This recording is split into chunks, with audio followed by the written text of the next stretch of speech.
सुप्रभात बच्चों, आज हम आपकी पाठ्य पुस्तक हिंदी के पाठ 11 का अध्ययन करेंगे जिसका शीर्षक है क्रिया विशेषण। तो चलिए पाठ को पढ़कर जानते हैं क्रिया विशेषण के बारे में कि क्रिया विशेषण क्या होता है, किस प्रकार से हम उसका प्रयोग करते हैं। पाठ 11 क्रिया विशेषण। नीचे दिए गए चित्रों को देखो। कमजोर आदमी धीरे धीरे चलता है। इन चित्रों के नीचे कुछ वाक्य दिए गए, उनको भी पढ़ लेते हैं। मेरा भाई आज दिल्ली जाएगा, तुम कल नहीं खेलोगे। तो हमने वाक्य पढ़े, अब इन्हें समझिए। अब इन्हें समझते हैं। कमजोर आदमी कैसे चलता है? धीरे धीरे। मेरा भाई जाएगा आज, तुम कब नहीं खेलोगे? कल। यहाँ धीरे धीरे आज और कल शब्द क्रिया की विशेषता बता रहे हैं। ये सभी क्रिया विशेषण हैं। तो यहाँ पर बच्चों हमने जो वाक्य पढ़े थे, तो यहाँ पर कुछ शब्द आए थे जैसे धीरे धीरे, आज, कल। तो जो ये शब्द आए हैं, ये हमें क्या कर रहे हैं? ये हमें क्रिया की विशेषता बताने का कार्य कर रहे हैं। तो ये क्या है? क्रिया विशेषण है। क्योंकि कमजोर आदमी चल रहा है, लेकिन जो उसकी चलने की विशेषता है वो क्या है कि वो धीरे धीरे चलता है। मेरा भाई दिल्ली जा रहा है, लेकिन कब जा रहा है? आज जा रहा है। और ऐसे ही तुम कब नहीं खेलोगे? कल नहीं खेलोगे। तो जब इस प्रकार के क्रिया की विशेषता बताने वाले शब्द आते हैं, उनको क्रिया विशेषण कहा जाता है। तो जो परिभाषा है बच्चों क्रिया विशेषण की, वो है जो शब्द क्रिया की विशेषता बताते हैं उन्हें क्रिया विशेषण कहते हैं। क्रिया की विशेषता बताने वाले शब्द क्रिया विशेषण कहलाते हैं और ये क्रिया से पहले इनका प्रयोग किया जाता है। ठीक है, अब अगला है, कुछ चित्र बने हुए हैं, उनको देखते हैं और उनके नीचे लिखे हुए वाक्य को पढ़ते हैं। कल मेरा पेपर है, वह प्रतिदिन पूजा करता है, चीता तेज दौड़ता है। इन वाक्यों में कल, प्रतिदिन, तेज शब्दों का प्रयोग क्रिया की विशेषता बताने के लिए किया गया है। अतः ये सभी शब्द क्रिया विशेषण हैं। तो क्रिया की विशेषता बताने के लिए कल, प्रतिदिन और तेज शब्दों का प्रयोग किया गया है। तो ये सभी क्या हैं? ये सभी क्रिया विशेषण हैं। क्रिया विशेषण की पहचान हम किस प्रकार से करते हैं, ये जानते हैं। क्रिया विशेषण की पहचान करने के लिए क्रिया के बारे में कब, कैसे, कहां, कितना लगाकर प्रश्न करना चाहिए। यदि इनका उत्तर वाक्य में प्राप्त हो तो वहां क्रिया विशेषण होता है। यानी कि जब हम प्रश्न करते हैं, क्या क्या लगाकर, कब, कैसे, कहां, प्रश्न लगाते हैं क्रिया से ठीक पहले, और अगर हमें उत्तर मिलता है तो वही क्रिया विशेषण होता है। ठीक है, तो वाक्य में हम समझेंगे क्या है क्रिया विशेषण है।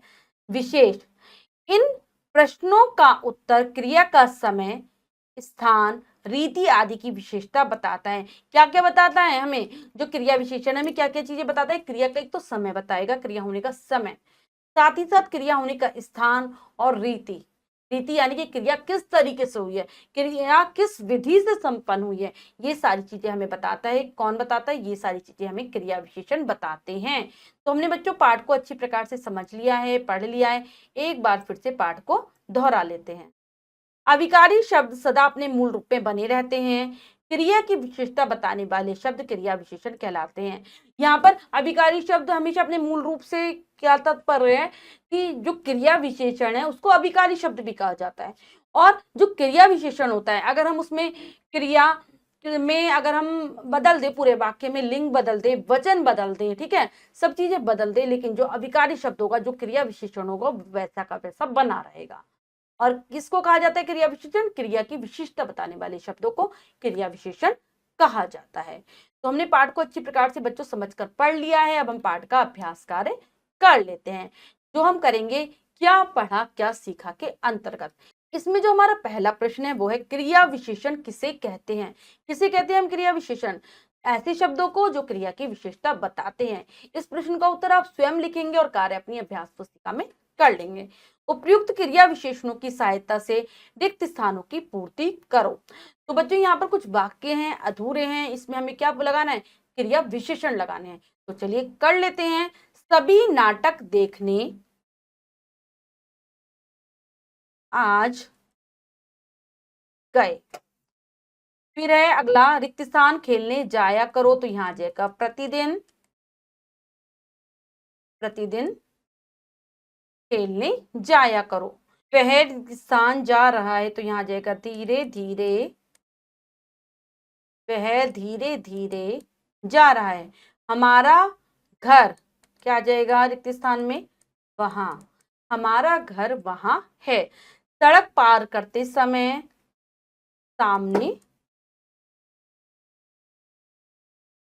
सामने देखो। अब निम्नलिखित वाक्यों में आए क्रिया विशेषणों को रेखांकित करो। तो जो क्रिया विशेषण आए उनके नीचे हमें रेखा खींचनी है। सबसे पहले बिजली तुरंत चली गई, तो तुरंत। राजीव खूब सोता है, खूब। मनोज कल खेलेगा, इसमें हो जाएगा कल। राधा उधर जा रही है, तो उधर। विद्यालय कल बंद रहेगा में हो जाएगा कल। नेक्स्ट है, नीचे लिखे शब्दों से वाक्य बनाइए। तो यहाँ पर कुछ क्रिया विशेषण शब्द दिए गए हैं, इनसे हमें वाक्य बनाना है। हमेशा, वह हमेशा, वह हमेशा पढ़ता, वह हमेशा पढ़ता रहता है। एकाएक, एकाएक बारिश आ गई। सवेरे जल्दी उठना चाहिए। नेक्स्ट है, इधर उधर, उधर घूमना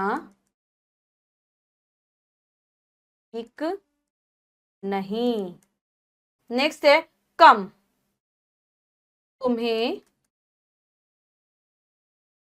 कम बोलना चाहिए। ये हमने वाक्य पूर्ण कर लिए बच्चों, अच्छी प्रकार से समझकर पाठ को। बच्चों आज हमने पाठ के माध्यम से क्रिया विशेषण के बारे में जाना। ऐसे शब्दों को क्रिया विशेषण शब्द कहा जाता है जो कि क्रिया की विशेषता बताने का कार्य करते हैं।